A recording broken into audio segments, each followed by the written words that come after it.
George Clooney, the charismatic heartthrob who captivated audiences worldwide with his suave demeanor in blockbuster hits like Ocean's 11 and his groundbreaking role as the compassionate Dr. Doug Ross on the medical drama ER, has long been synonymous with Hollywood glamour.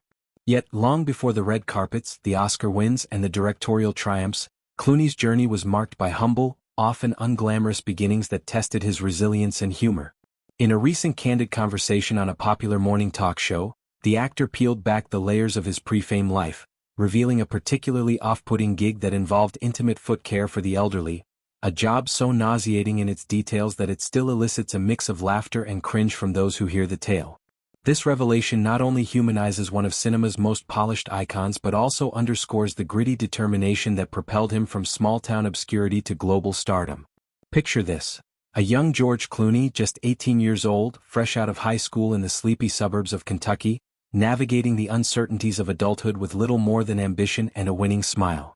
Acting dreams flickered in his mind, inspired by family ties. His aunt was the legendary Rosemary Clooney after all, but reality demanded immediate survival.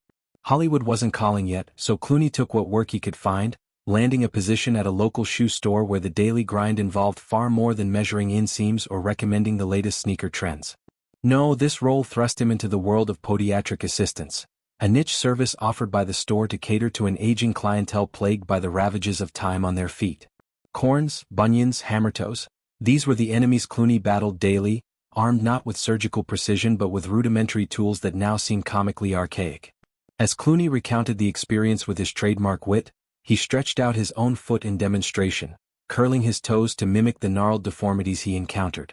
"That's a hammer toe," he exclaimed, his voice laced with exaggerated horror that drew chuckles from the studio audience. For the women who shuffled in, often in sensible orthopedic shoes worn thin by years of life, corns were the primary affliction. These painful hardened growths, born from friction and pressure, turned simple steps into ordeals. Clooney's task? To alleviate their suffering through a bizarre ritual that blended shoemaking with amateur medicine. The store stocked a peculiar device, a small plastic model resembling Mr. Potato Head, complete with interchangeable parts to simulate foot ailments.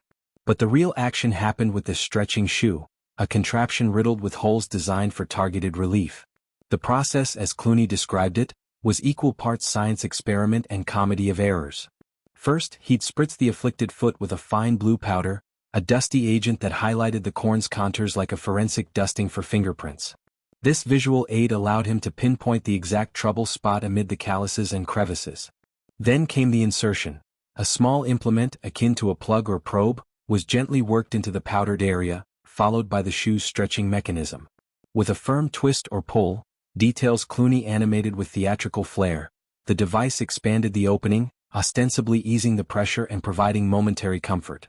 It was a far cry from the high-stakes surgeries of ER, where he'd later portray a doctor saving lives amid beeping monitors and frantic scrubs. Instead, this was intimate hands-on work that required empathy for strangers' vulnerabilities, all while contending with the earthy, sometimes pungent realities of unwashed feet after a lifetime of wear. One can only imagine the sensory assault. The faint musty odor of aged leather mingling with skin that's seen decades of summer sandals and winter boots, the soft squelch of powder under fingers, the occasional wince from a customer as relief met resistance. Clooney, ever the storyteller, didn't shy away from the gross-out factor, but he infused it with affection for the era's simplicity. These weren't just procedures, they were interactions that built character, forcing a wide-eyed teen to confront human frailty up close.